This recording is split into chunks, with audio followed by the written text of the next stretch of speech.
think astrology shares with us and life shares with us is that we have to let go and surrender to the next phase, whether we want to or not, because that's life. Life is always growing and it's dying. And it's growing and it's dying, right? We see that in the seasons. Everything that we're holding on to tightly is going to bring us pain because that's not the natural energetic rhythm of life. Is about death and rebirth. It's about letting go of what no longer is and stepping into the new. And that's just sort of the way it is. I just feel like that message fits in so perfectly with what we talk to our listeners about and just kind of the things we talk about in terms of just embracing midlife instead of looking at it as an obstacle, look at the opportunities. The way you described that was so beautiful. I love it.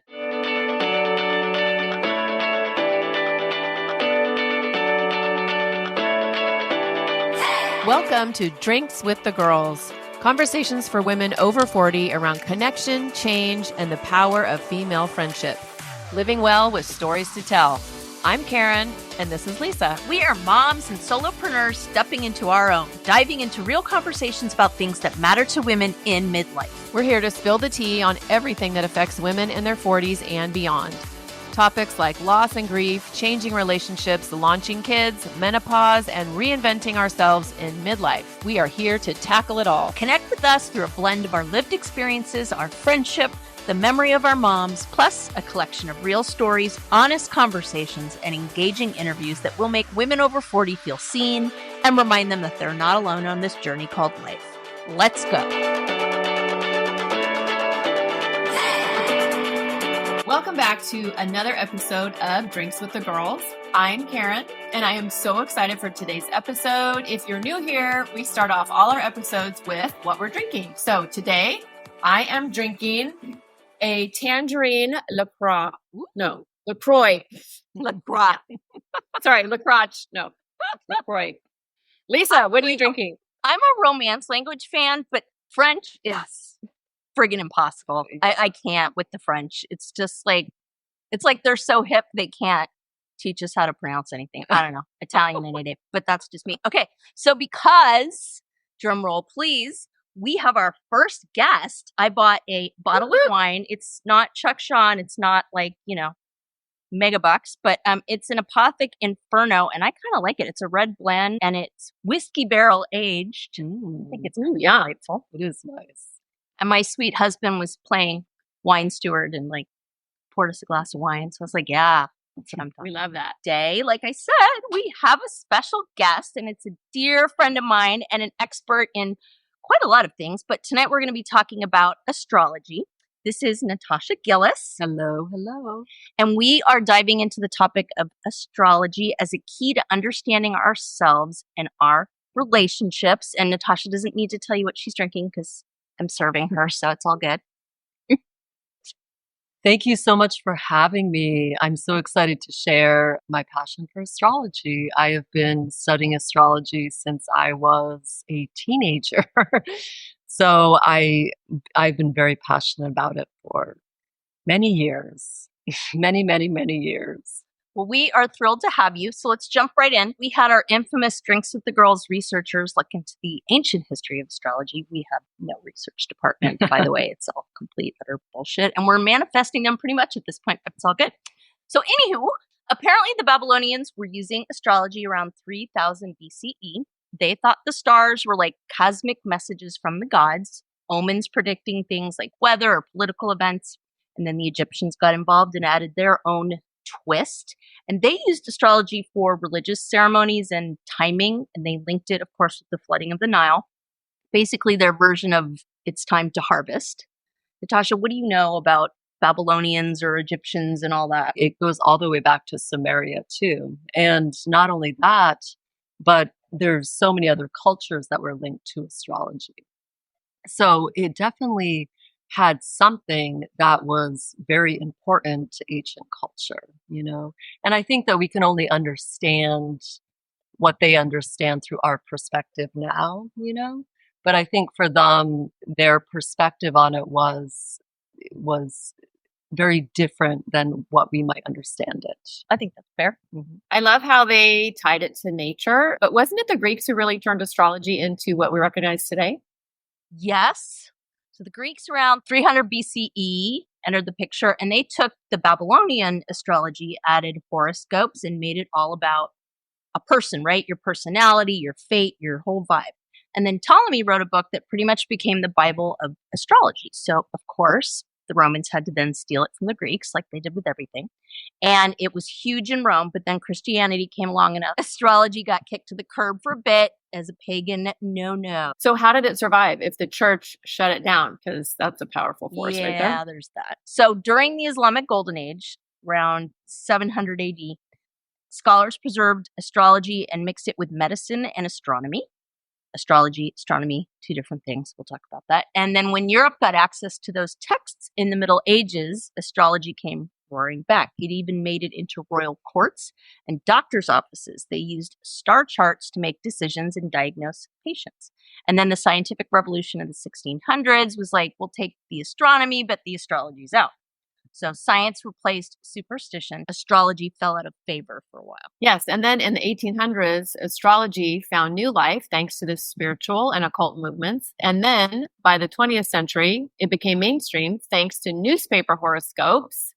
Is there anything else in that short history that you'd like to add, Natasha? Well, I did want to add that just to help us understand astrology a little bit more. We understand astrology from our left, more of our left side of our brain because we're more dominant left brain thinkers now, you know.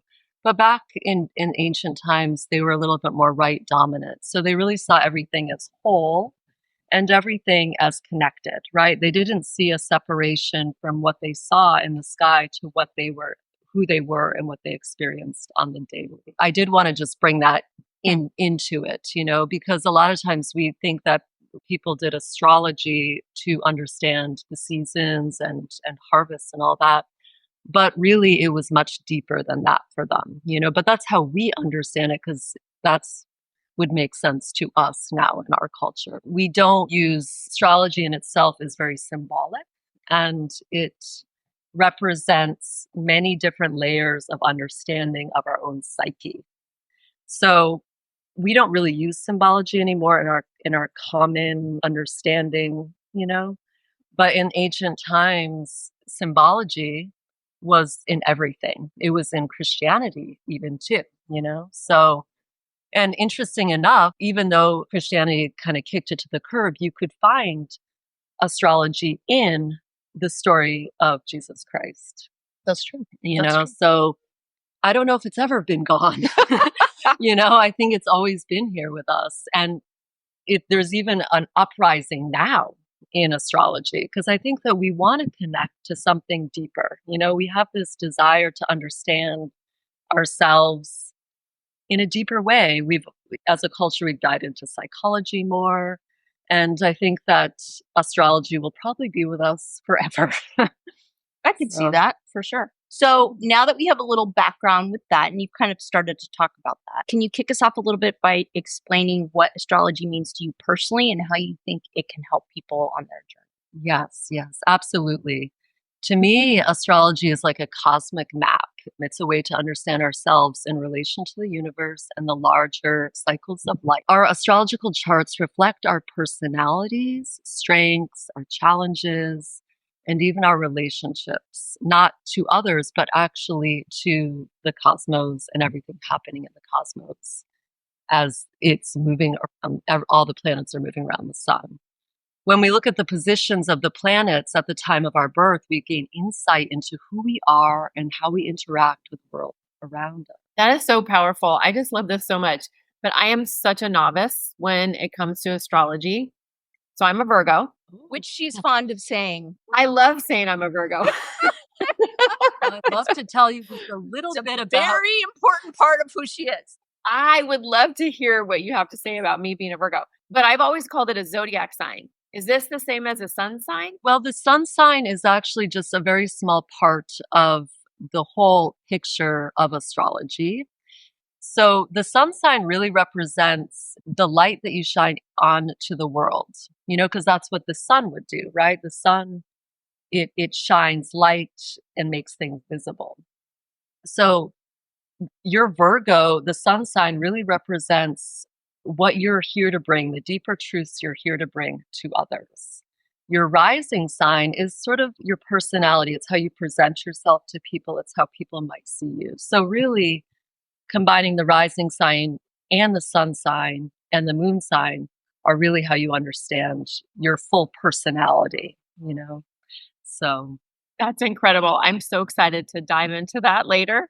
I think a lot of people see astrology as just, their sign or like a fun reading, but it's just so much deeper than that, obviously, by what you just said. yes. I mean, I've always been curious about astrology, how it relates to who we are, but I just haven't known where to start to learn more. Can you tell us exactly how our astrological charts hold all this information about us? And can you explain some of the vocabulary like rising sun, which you just did, but houses, sun and moon signs, etc., all that stuff? Yes, yeah. So what it is when you're born, the very moment you're born, you are freezing time. And that everything that's happening in the sky, meaning how all the planets are moving around the sun, are frozen, and and they're all moving around the sun through the houses, switching to different signs.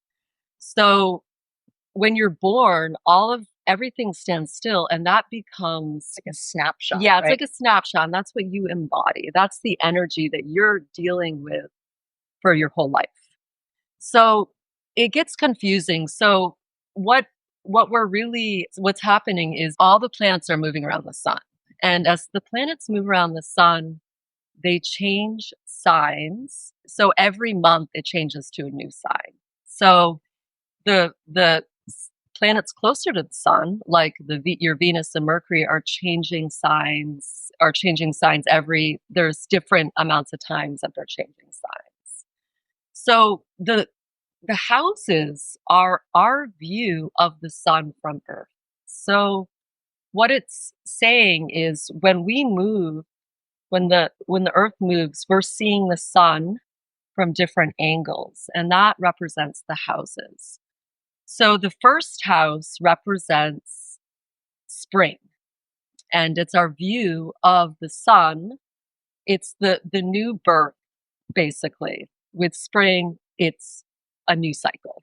We're having life come back onto our planet, right? So the first house represents the beginning of a new cycle.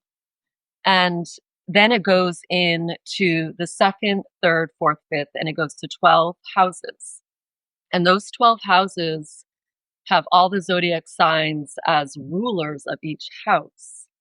And the rulers of that house govern sort of the archetype of that house. And when you're born, you start a cycle depending on what your rising sign is. So if your rising sign was Leo, then the first house would be ruled by Leo. And then it would go to Virgo. And then it would just keep on going in the sequence of the signs. So the houses are what holds the planets when you're born, basically. They're the house that the planets are falling into from our view from Earth. Obviously, as women, we are attuned to cycles. I mean, our menstrual cycle, right? Talk a little bit about that kind of natural rhythm, that just how do we, like in our biology, flow with the rhythm that you're talking about, I guess. Right. Right. Well, so basically astrology is many cycles all working together. So the moon has a cycle, Venus has a cycle, Jupiter has a cycle, Pluto has a cycle, and all these cycles take certain amount of time. The moon is a monthly cycle, right? And in the moon cycle, we have a new moon and a full moon, and they change signs for the new moon and full moon. And so every month we are experiencing the new moon, which is a time of planting. And you can think about it as we menstruate too. We go through that same cycle of filling up with blood and releasing, right? So the moon is doing the same exact thing. It's depleting and it's filling back up. So when the moon is depleting, it's a great time that we can sort of fill it back up with what we want to experience, what we want to plant in our life. And then with the full moon, it's time to release. So that cycle is basically the cycle that we're going through continuously with all the planets. It's almost like I have this picture in my head of gears, Right. different size gears, like interacting with each other, and like, Yeah. because they're all at a different place, and then wherever they are acting together, like, has a certain output. Almost. Yes, That's kind of the yes, vision I have in my brain. So we're constantly in this cycle of sort of expanding out and coming back in. You know what I mean? And that's what the moon is doing to us. And then we see that even how the moon has an effect on like the waves, right? It has that sense of pulling in and releasing. And so that sort of rhythm is what the moon is doing to us energetically. My name is Karen Shatafian, and I am a shameless coffee addict and empowerment coach for women, and my love language is authenticity. My mission is helping women unapologetically design a life they're in love with. Because what the hell are we waiting for? My website, KarenShatafian.com, has all my coaching packages and free offers like my Midlife Reclamation Guide. In it, you'll find tools to help you decide how to create the most inspired and empowered version of yourself and your life. You can find me on Facebook and Instagram talking about ways women can show up for themselves after decades of showing up for everyone else. Join me as we throw off the shackles and live our best freaking lives. See the show notes for all the details. Cheers. Oh my God, this is so cool. I'm like geeking out in my head right now. I don't know, about a year ago, I downloaded this app called Moonly because I was fascinated with this idea. And I was searching, obviously, for maybe some answers or just some like guidance in, I don't even know what, honestly. And it was a little bit overwhelming. I feel like it was a little bit too robust of an app for me. I needed like a baby step app. So it hasn't really helped me get that far in my understanding, but I am so drawn to this. And I just love the idea that we're not just simply going through life aimlessly, but rather in sync with something bigger. So can you tell us more about the moon phases and how we can utilize them in our daily lives? Yeah. Like, what do you mean by aligning our actions with the lunar phases? Can you give an example? Yeah, absolutely. And as I was just saying, the new moon is a wonderful time for reflection and goal setting. It's a perfect moment to think about what you want to bring into your life and what intentions for the month that you want to move ahead. The energy during the phase is the right time to like start new projects or making plans that you would like to get going in your life. And every month you can take that time to be like, okay, it's the new moon. I'm going to make sure I'm keeping on track with what I want to manifest in my life. The moon is like a coach, Karen. It's like the same thing you do. You're like the moon baby. Yeah. You guys, I am freaking out because I love Mondays. I love a new year. I love the beginning of a new month. And so it's like, I feel like this is what I was searching for. Like the new moon giving me permission every month to just like, start with whatever I'm calling in. And then finally, fantastic. When you go through the waning phase, it's time to let go of what's not working, right? We might get that robust feeling of like, oh, this is what I would like to do. And you put all your energy into it. And then you have that like, oh, that didn't work so well. I need to like cut that out, right? I need to do something different for the next month that might be more productive. I feel like that is so important because we always hear and talk and focus a lot about, goal setting and what am I trying to do and get and be and have, but we don't talk a lot about, well, what do I need to let go of? What really isn't working for me anymore? And that is so powerful because it's like this, you get both, you get permission to do both. Yes. And so, the moon is ruled by feminine energy. So in astrology, it's made up of masculine and feminine energy. And those two aspects rule all the signs. So there's Cancer, Scorpio, Cancer, Scorpio, Virgo, Taurus, and Capricorn, and Pisces are all the feminine signs. So all the water signs and all the earth signs are feminine signs. And if you think about it, it's the feminine energy is what holds, right? The feminine energy is what holds life, Everything. It holds everything. All the things. Yeah. All the things. So masculine energy is air and fire. So it'd be all the air and fire signs. So we've got Aquarius, we've got Gemini, we've got Sag, Leo, Aries, and what's the other air sign? Let me think. The other Virgo? No, the other air sign, air would be Libra. Sorry, Libra, Aquarius, and Gemini. Yes. So we're both. You guys are both feminine signs. You ruling water, which is our emotional body and self, and you ruling earth, meaning structure and what we're sort of doing in this physical world.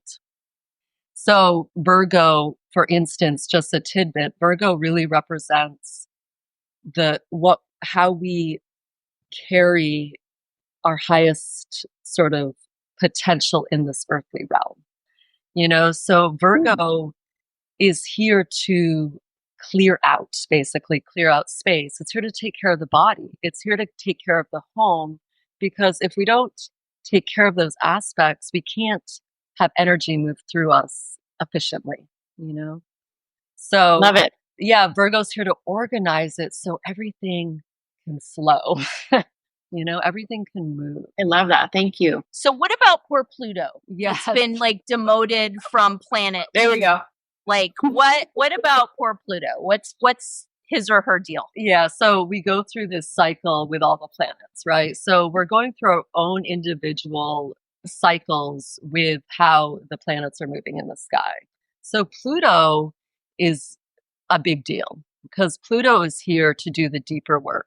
It's ruled by Scorpio, and Scorpio really rules what we don't see in the daylight, right? It's what is hidden from our consciousness. It's our subconscious.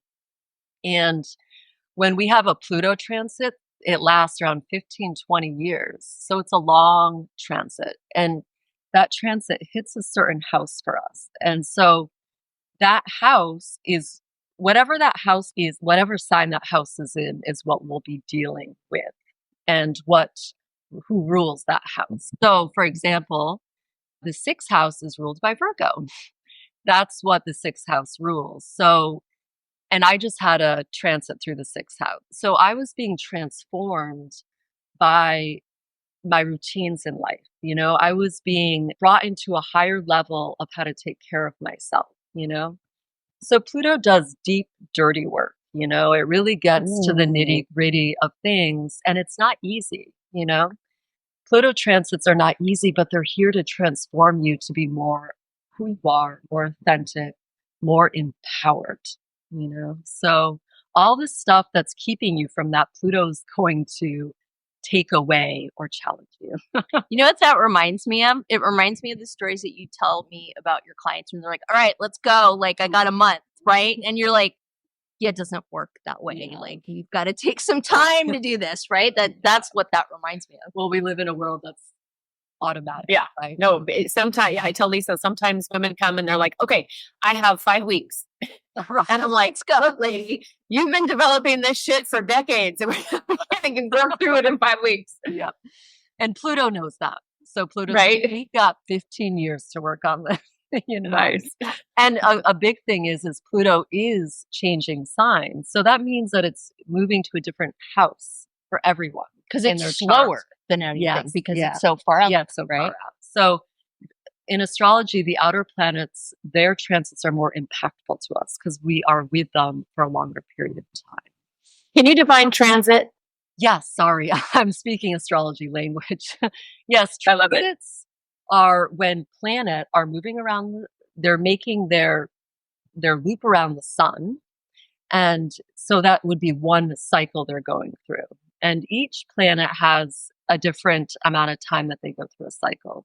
Obviously, the planets closer to the sun, their cycle is shorter, So the further we get out, like Pluto, it takes 15, 20 years, or it takes so many days, to get around the sun. So that would be a transit, is that cycle it takes to get around the sun. And a transit is also how a planet is transiting another planet. So that relationship between the two. Axis. Yes. So we'll be going through, we're all going through transits with the planets, and then we're going transits with how those planets are communicating with each other as they get closer and further away from each other. So the closer two planets get, they're communicating, basically, because all the planets have degrees. And those degrees tell us how far or close they are to each other.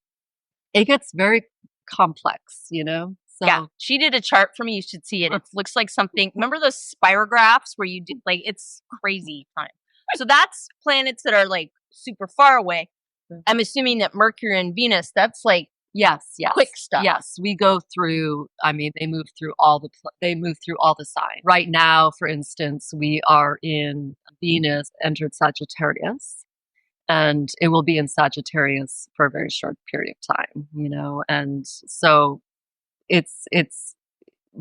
but sometimes they go into retrograde, and that retrograde keeps that transit in that sign longer. And so what does that really mean? Because you hear about Mercury retrograde all the time. Which, so it's like a slowing down, or yes, for us, it looks like it's moving away from us, but it's actually not. So what it's saying is, it looks like it's moving, the planet is moving away, and that's what retrograde means. And then it will station direct, and direct means it stands still. And then it moves on to its next journey, moving forward. Okay, so I have a question.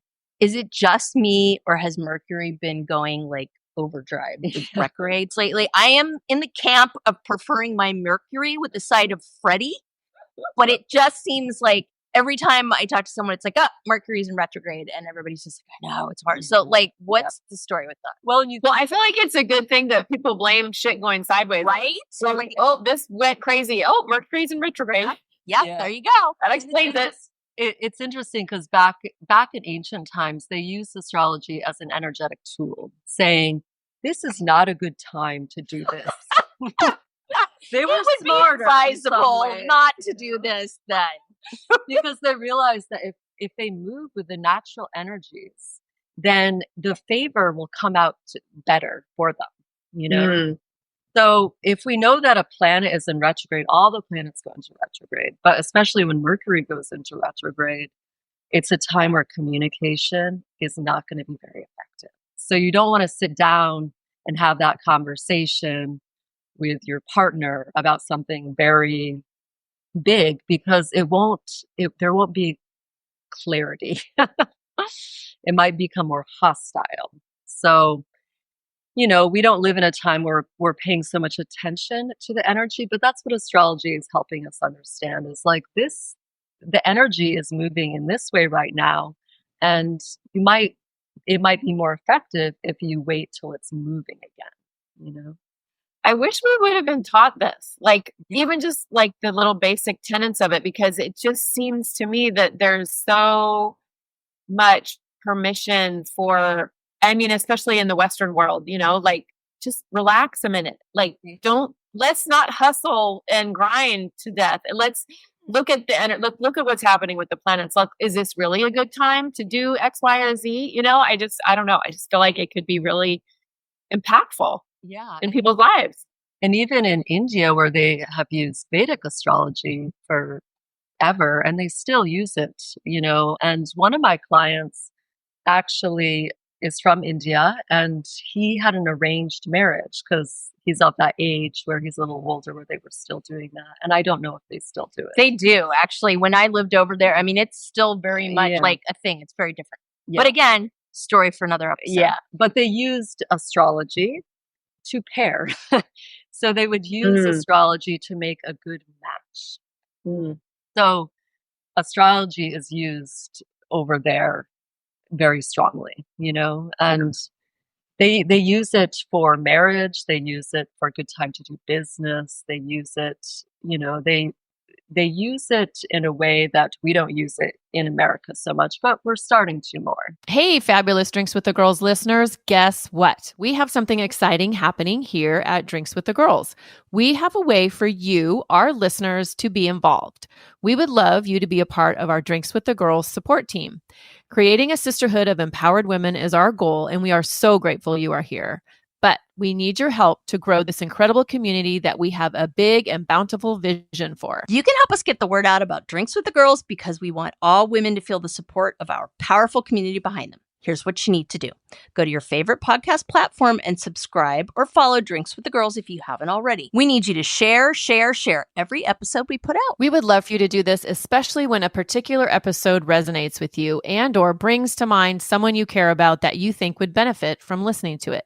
Share with a girlfriend via text, share to your email newsletter, share on your socials, share from the rooftop. Every share is a chance for all women around the world to feel connected and supported by our Drinks with the Girls sisterhood. The other thing you can do is officially join our Pod Squad email list. That will help you in two ways. First off, every time a new episode drops, you'll get an email with info on the topic, so it reminds you to tune in and listen with an easy to follow link. But it's also an easy format to hit forward on and share with some of your favorite people so they can easily access the newest episode. That link is always included in our show notes for you. We are so excited to have you as part of the Drinks with the Girls Pod Squad support team.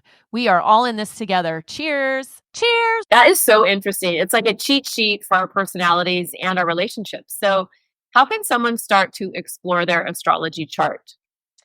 Yes, a great starting point is to get their natal chart done, which you can create online for free at various astrology websites. We'll need your birth date, time, and location. And once you have that, you can start exploring the different aspects like your rising sign, sun, moon, and also placements of your houses. And it's got to be like, it can't be like 12 o'clock if you were born at 12:01, Yeah, right? well- Like it's got to be like within like 5 minutes, right? Well, the rising sign changes every 2 hours because it's how the sun moves through the day and the night, basically. So it does change more frequently than any of the other planet. That makes sense. So so she did my chart. It was so cool early this year, and it was so empowering. I learned so much about myself, especially the goals I have now and kind of why I've been feeling the way I've been feeling about things. So how, Natasha, has astrology impacted your life? That's a big question, obviously, because it's impacted your life in big ways. Yes. And I've been studying it for so long that it's impacted me differently over the years, as I've become more mature, But it really helped bring awareness and acceptance of who I was. And I felt empowered by that because to really see myself in the chart, it made sense. Like, yes, this is who I am, and I realized that a lot of times, we're told that, through society that that's, you should be this way or that way. But I think astrology really can share with you those deeper aspects of yourself and even what you're here to do spiritually, what the lessons you're learning, what things what things are easy to you and what things are challenging to you, and a lot of times the challenges are what we're more attracted to anyway, because we're all here to grow, we're all here to expand in some way, I know for myself when things are of a challenge, I feel more focused on it, like I want to understand that, I want to get that. And I think astrology can be a tool to help you see how you can do that. Absolutely. I love that. And anything that can help us give ourselves more self-awareness or like understanding about why we do the things we do, or, maybe have tendencies. It's like another tool for the toolbox, right? Yes. Yeah, it can be so eye-opening to recognize like cycles and patterns. Have you seen a shift in how people perceive astrology over the years? It's becoming more mainstream. And I think, people are increasingly recognizing its potential for personal growth. It's moving beyond the realm of just horoscopes to being seen as a legitimate tool for understanding oneself and improving relationships with themselves and with others. I think people are starting to appreciate the depth and richness of astrology rather than viewing it simply as a novelty, and there's definitely different pathways to understanding astrology. We have modern astrology, and then we have Hellenistic astrology, which is more ancient astrology, and it keeps on evolving, right? It keeps on growing with us. Yeah, I feel like, for a long time, we just kind of boiled it down to like, you will meet a tall, dark, and handsome stranger, right? Like, what's my horoscope today kind of a thing. Yes. Like this predictive thing. And I think that's where people freak out because they're just like, I don't want like something predicting my future, right? But for me, I really like this idea of it being a tool to understand me as a person and my personality and my goals and that kind of thing. Like that's the piece that I think that has not really necessarily been there for me that I've kind of embraced that I really like about it. Yes, definitely. And I think everyone's going to be different on what they would like to receive from it, and you can take it as you can use astrology as a predictive tool, but you can also use it as a way to understand the depth of who you are. It's multifaceted, really. So speaking of tall, dark, handsome strangers, so I know people use it a lot about relationships and things like that. Oh, yes. But how can astrology help us improve our connections with other people? Can really provide insight into compatibility and communication styles. So when we compare charts, it's called synastry, meaning you're taking someone else's chart in your chart and you're seeing how the planets interact with each other. So it can help deepen that understanding of your relationship with your partner, seeing where you are challenged and where things are very compatible for the two of you. You can use it with friends, family, romantic partners. You can use it to anyone that you would like to understand that connection better. Incredible. My mind is kind of blown right now.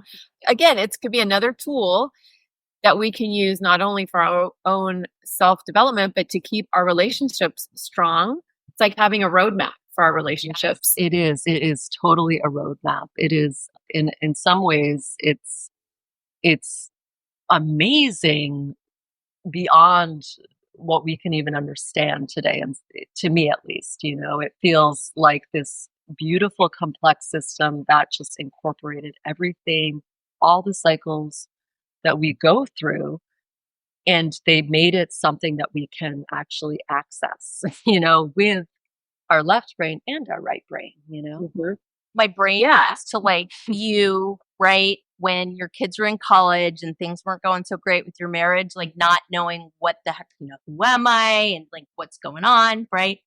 And in my mind, I'm like, that seems like that would have been a super useful tool for you at that point in your life to figure out what the fork was going on, And it's such a way to help understand your children. Like looking at my son's chart has been just, my God, I can't even tell you, life-changing for me because I'm like, oh, well, that makes sense, Oh my God. I feel like all parents need that. Oh, yes. Because then, like you said, it's like, oh, no wonder. It's not me. Yeah. I mean, it might kind of be me, but passion. it's mostly not. Yeah. Right. More compassion. Like, okay, this is what they struggle with, and this is what they need. This is how they energetically work, Yeah.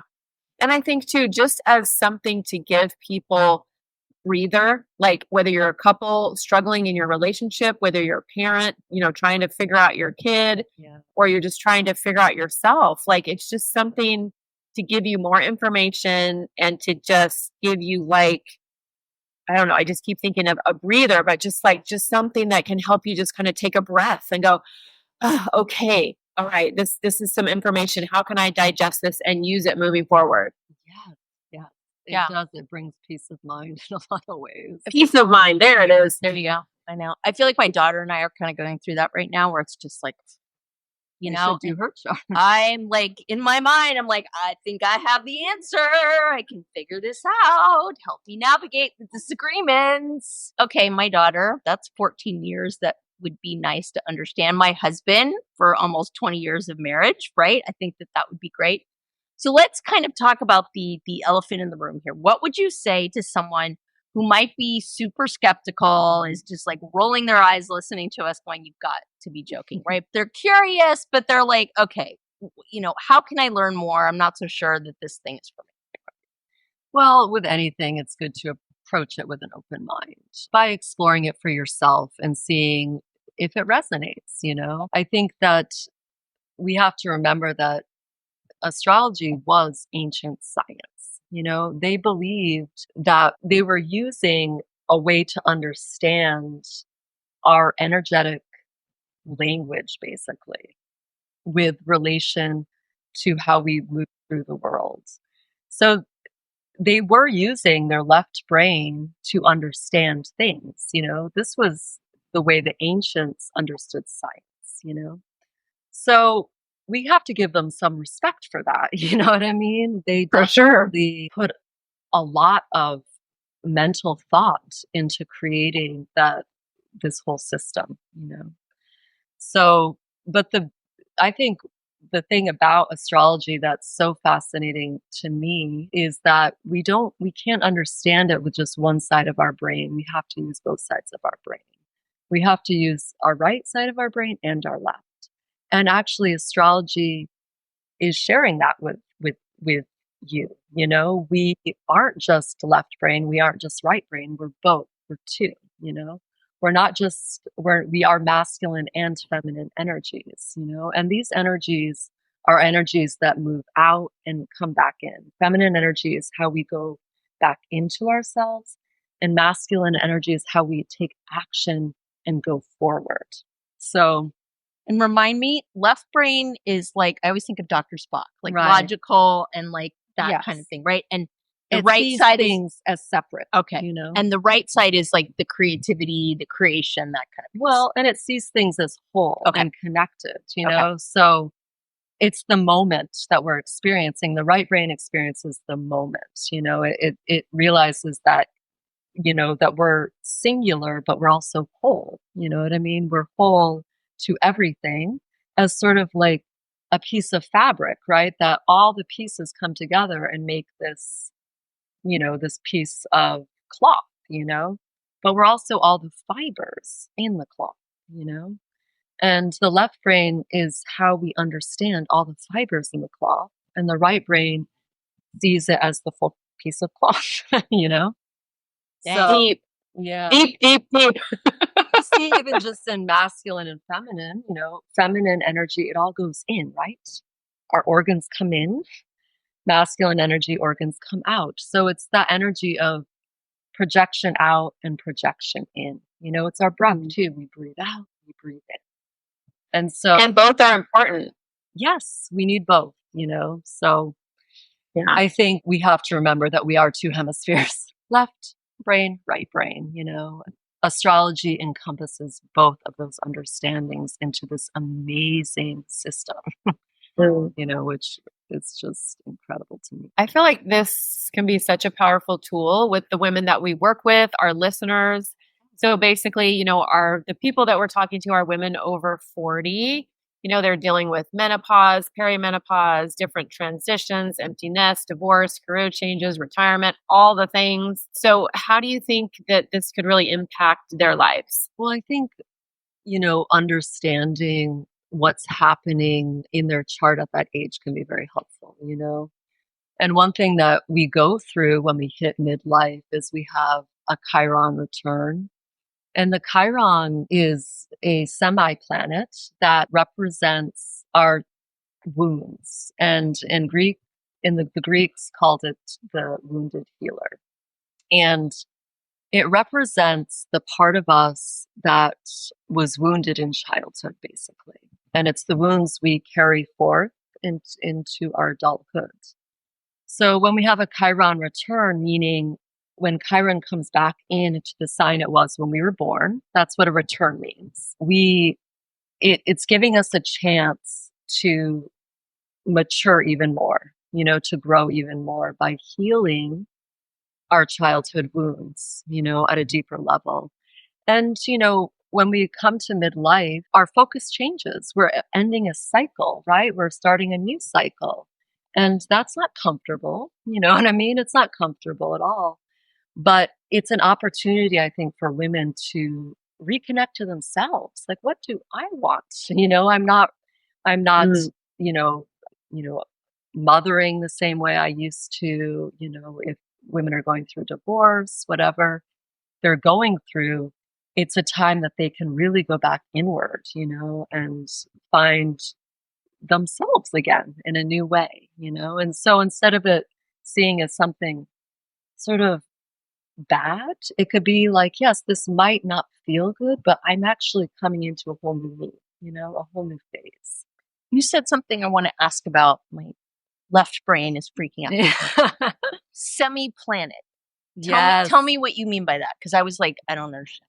Yes. So in astrology, they do smaller planet, but we also do asteroids. Okay, so it could be Yes. something that's like not quite a planet, not Yes. quite a. There's a okay. whole string of asteroids. Like, it's even that much more complex. I can say midlife is akin to an asteroid. I can get behind that analogy. Yes. So midlife for everyone is supposed to be a transition phase. For all these years, we're running on a certain cycle. We're run by our hormones, really, and then that changes. And those hormones are shifting in us, and therefore we are experiencing life and our drives in a different way. And we have to learn to, I think astrology shares with us and life shares with us, is that we have to let go. We have to let go and surrender to the next phase, whether we want to or not, because that's life. Life is always growing and it's dying, and it's growing and it's dying, right? We see that in the seasons. Everything that we're holding on to tightly is going to bring us pain, because that's not the natural energetic rhythm of life. Life is about death and rebirth, right? It's about letting go of what no longer is and stepping into the new. And that's just sort of the way it is. I just feel like that message fits in so perfectly with what we talk to our listeners about, and just kind of the things we talk about in terms of just embracing midlife instead of looking at it as an obstacle. Look at the opportunities. The way you described that was so beautiful. I love it. My name is Lisa Corachella McDowell, and I'm not just a healthy smoothie girl. Check out nextlevellifewithlisa.com, my website and centerpiece for all that I do. Connect with me about my free classes, the fabulous health and wellness products I have, literacy work, special education advocacy, and social media. I try to live my truth and put it all out there authentically. And for a special offer, go to nextlevellifewithlisa.com/podcast for some exclusive goodies for my Drinks with the Girls listeners. See you there. Yeah, actually, I was thinking about that today. My husband and I took a walk kind of in the middle of the day, and it's just, we're having this ridiculous fall here where it's just beautiful and warm. Yeah. We're going to pay for it later because we should be getting a lot more rain. But as my husband said, this is perfect. It's gorgeous during the day and then it rains all night. So it's like, we're all, yay, let's keep doing that. But I was thinking about that, this idea that, the beauty of the fall it's really leaves dying. But, right, they're repurposing themselves, right? They're going into the earth to feed the new growth that's coming up. So they're not really dying. They're just kind of changing form. And not to get all woo-woo, but it just, I think that it just kind of struck me when I was out in nature and kind of thinking about that. So. And astrology, that's exactly what it's sharing with us, is that we go through a cycle of fullness and depletion. And these cycles are constant. We can't escape it, really, And so we're not actually, we're moving forward, in this rhythmic fashion, of expanding and collapsing, kind of, and that's just the natural laws, of energy that we deal with, and I think that if we look at nature, it shares a lot of information with us, and For sure. The ancients knew that. They knew that, and they respected that more.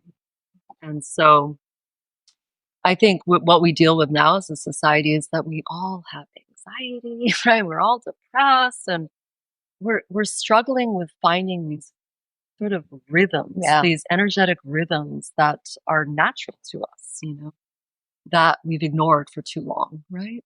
Absolutely. I think we've gotten too far away from nature and too close to technology. Yes. And so I think we should. So how do we balance the two of those, right? Exactly. Yeah. Not to totally bash technology because we need it, but I think we're missing a lot. We can't abandon the other part, and What Pluto really shares with us, which is such an important aspect of astrology and life, is that we cannot become more of who we are if we don't allow parts of us to die, in a metaphor. Oh, wow. That's profound.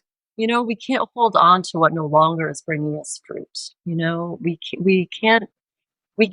It's dying, and when we just accept that and allow that natural process to happen, we find ourselves in a new place that might be much more fruitful for us, So, Absolutely. I think we get scared letting go, but 100%. reality, it's part of the process of life.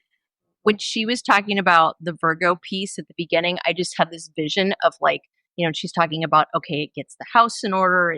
Yeah. And I keep going back to you, as this mom, right? This young mom, and trying to make everything right. And then all of a sudden, well, not all of a sudden, but when you got to that point where it was you couldn't figure it all out anymore, it wasn't going in the places that you thought it was going to go, right? But you had to go through that really traumatic kind of change to get to the point where you are now, where you're helping people put their house in order, literally, with your work.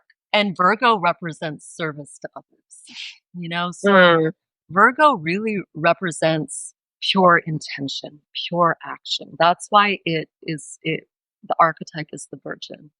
So the Virgin means I'm pure. I'm coming in with not an agenda other than I want to give and help, So Virgo represents purity of action, When we align things, when we take care of our body, when we keep things organized in our lives, energy moves through it freely. And then we can come from a higher place. We can give to others in a more pure state without, chaos.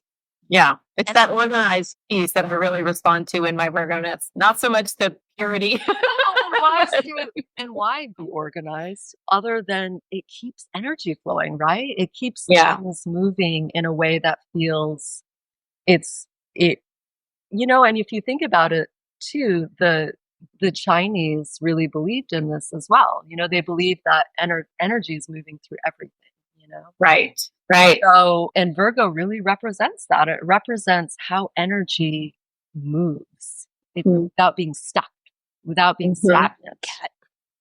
I just think this is such a good message for our listeners, because this stage in life that we're all in, when you're in your 40s, 50s, and beyond, it is about releasing that old part of ourselves, that old thing, that old role, whatever it is. But I think sometimes as women, we get this white knuckle grip on who we were, what we looked like, what we did, how it was.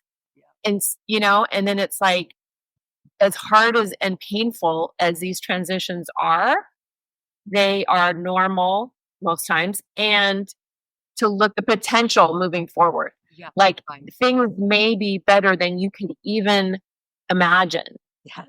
But you have to release what you're leaving behind in order to get to that place. Yes. And that is really that beautiful cycle of death and rebirth, right? And really everything we begin is an ending at the same time. The ending is, and that is the natural laws of life, that you have to allow things to end so a new beginning starts. And we see this, astrology is moving through this cycle all the time. That's what it's sharing with us. Okay, so I have to say, right, Karen's got this Virgin and the Virgo. I'm a crab. Okay. No, and that's always pissed me off. I'm not gonna lie. I will tell you that when I first started looking at my sign, I thought I was a Leo. I'm like, oh, this is great. I'm a lion. This is awesome. I was like, no, you're a crab, right?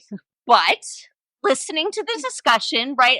I've got all these kind of metaphors going through my head. So it's crabs are filters, right? They turn the crap into good stuff, right? You eat crab with butter and deliciousness, right? And so they take all this hard stuff and they turn it into gold, right? And of course, I'm a beach and I'm a water girl. So I'm like, okay, maybe being a crab is not so bad if I could just have some butter with it. When I just say, I don't want to be the virgin, yo. You did not like that when she said purity, right? I had a hard time. I really did. I had a visceral reaction when you said the virgin and pure. I was like, oh, yeah, okay. Really, if you think about a Virgo just as an archetype. Yeah, I think it's purity of type of energy. Totally. Yeah. I think it's purity of motive, right? Like, and in my mind, I look at it as you see things clearly. You're able to kind of like get around all the bullshit. Yes. And just. And Virgo rules Mercury, so it's mental clarity. Oh, girl, I need you. It's the ability to think clearly. Virgos really can see how all the parts can be put back together better. What the job that you do is perfect for Virgo. Because not only can you mentally see how people can help organize their life, maybe physically, but also energetically, So, everything, all your descriptions, I've been looking at what I do, not so much who I am, but like what I do. And I love it. It just feels I feel really aligned. Right. I do want to say something about Cancer. Okay. So Cancer, we have to understand that these signs are archetypes, meaning they represent a certain energy, right? So Cancer represents our ability to feel. It's the first water sign of the zodiac, and it represents our ability to connect with people emotionally, And we would never create stronger bonds with anyone if we didn't have emotions, So it really represents how we come together to create family. You think about water, it separates, but it draws towards each other, So you ruling water, meaning you bring people together in connection, You bring them into a deeper emotional connection that we all need, we all need emotional connection. And that's what Cancer really represents, I think, more as an archetype. It's like our ability to connect at a deeper level through our emotional self, Yeah. And I mean, Again, I'm really drawn to the beach and water. Like I always say, you can take the girl out of Southern California, but and this idea of like two different, like earth and water, right? But it kind of comes together in that kind of thing. So, I'm okay being a filter, even though I don't have one. But Cancer is also a cardinal sign, and cardinal means it pushes things forward. It represents the beginning of summer, So what Cancer really does is it's a forceful energy that's bringing in the new season, just as like a symbolic meaning, So Cancer is a powerful strength. Think of water too. Water is powerful. You know what I mean? So, but the power of water comes with steadiness and connection to how we feel with action, right? We can't move forward if we're not emotionally connected to it. We have so much more power when we're emotionally connected to it. So Karen and I are obviously intrigued and we'll be diving in more. I got to look at my chart again. If our listeners are responding to that and they really want to kind of dive in and look for more, where would you advise that they start? Some great beginner books include The Only Astrology Book You'll Ever Need by Joanna Martin Woolfolk, and Astrology for the Soul by Janet Spiller. We'll link those in the show notes. Also, astro.com or Astrodance is another place or Cafe Astrology is a great one where you can go in and you just can put in the time you were born, your birthday, and it will give you your full chart.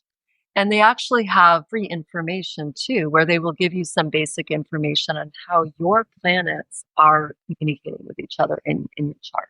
I really personally love Molly McCord. She is a YouTuber and she's an author and an astrologer. She does weekly things on YouTube that you can watch talking about what's happening in the stars right now. And she's great. I really enjoy watching her. So she's another one that you could look up as well. So we'll put her information in the show notes as well. So what if you don't know what time you were born? Are you out of luck? Well, you can still look up your sun sign and you can look up your moon sign and you can look up your Venus, Mercury. You can look up most of your planets because there's just a larger amount of time that the planet is in a sign, right? So when you move out to Pluto, it actually is more of a generational. So I'm in the generation of Libra, which is a 10-year cycle.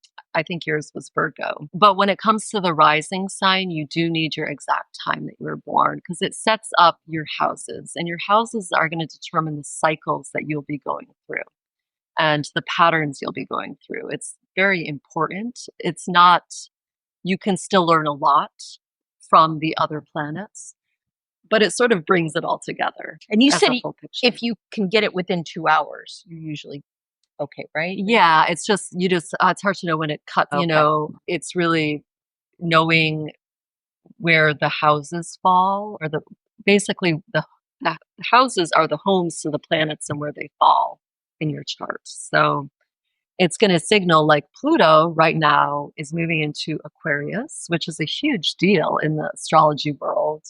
And if you don't know what house that is, it's hard to determine what house that would be affecting in your chart.